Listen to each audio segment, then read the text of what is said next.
The orientation briefing had been proceeding smoothly until Recruit Zexhai raised her crystalline hand.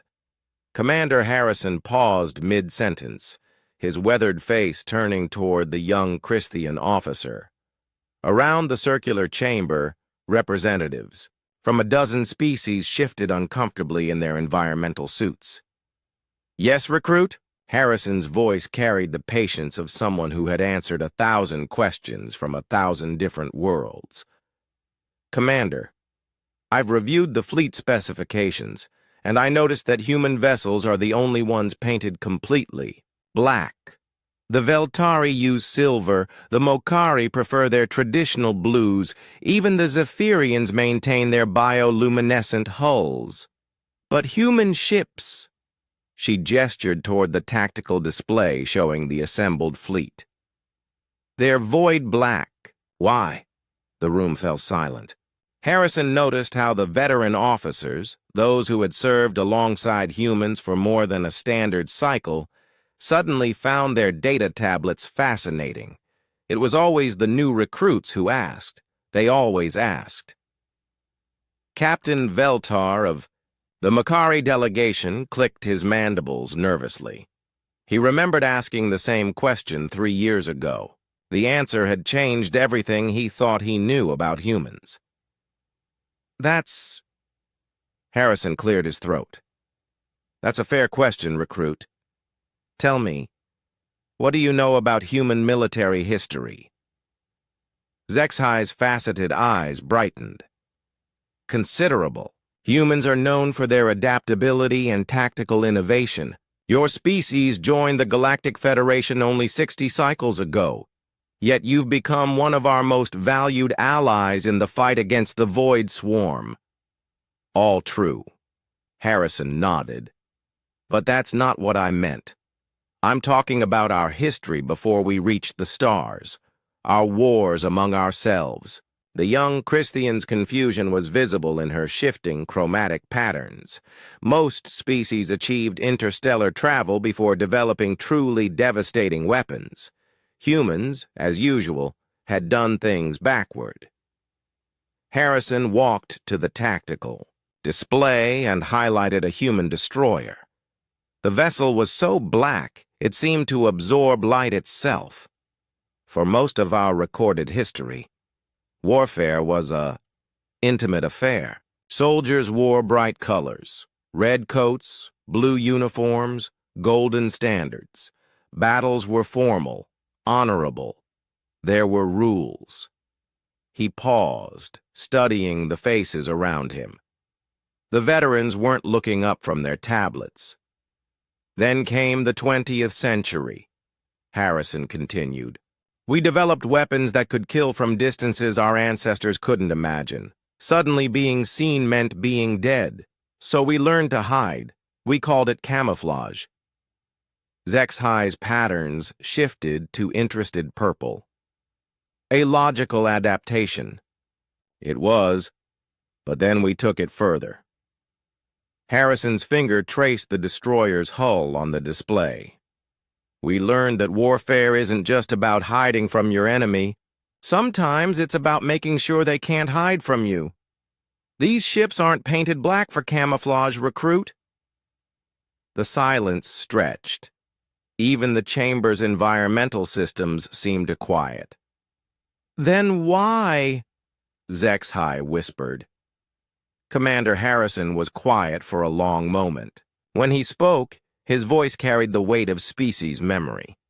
"Because black is the color of space, Recruit. And when we paint our ships black, we're not trying to hide from our enemies." He turned to face her directly. "We're reminding ourselves where we came from." Captain Veltar finally looked up from his tablet. He knew what came next. "You see, every other species in this Federation achieved interstellar travel as an act of exploration.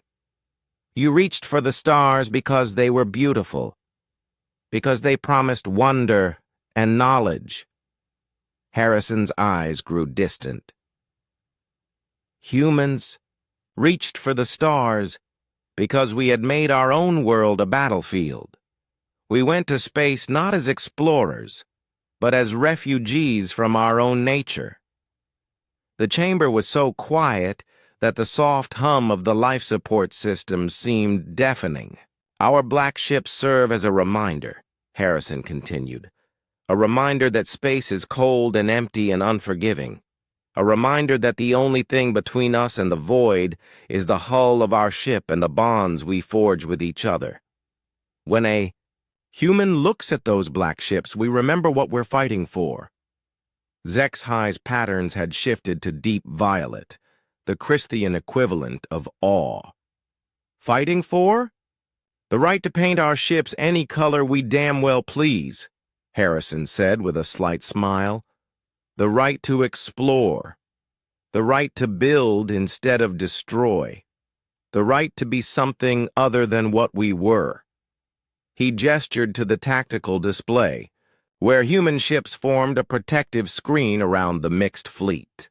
Every human vessel is painted black because we never want to forget that we're one poor decision away from returning to the darkness. But we also never want to forget that we chose to leave it behind. Captain Veltar stood slowly. Commander. Harrison, if I may add something? Harrison nodded. The Mokari's mandibles clicked in what his species considered a formal tone. I asked this same question 3 years ago. The answer terrified me. Here was a species that had weaponized their own home world, refugees from their own violence. I requested immediate transfer. HFY's patterns flickered with confusion. But then, Veltar continued, I saw those black ships in action against the Void Swarm. I watched human crews sacrifice themselves to save Christian colonies they'd never seen. I watched them dive into impossible odds to rescue Mokari civilians they'd never met. And I understood. The captain's voice carried deep respect. The black ships aren't a warning about human darkness, recruit. They're a promise. A promise that, no matter how dark space becomes, no matter what horrors emerge from the void, there will always be humans willing to stand between the innocent and the dark. Harrison nodded slowly. The Void Swarm paints their ships to blend with the cosmic background radiation. They become invisible until they strike. Our black ships are the opposite. They stand out against the stars like guardians. When people see them coming, they know help has arrived. HFY was quiet for a long moment, her patterns cycling through complex emotions. Finally, she spoke. So, the black paint isn't camouflage or intimidation. No, recruit, Harrison said gently. It's a promise, written in the color of the void itself.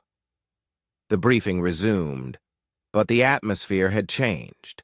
The new recruits sat straighter, the veterans nodded with understanding, and somewhere in the depths of space, black ships continued their eternal patrol, carrying their promise painted in starlight and shadow.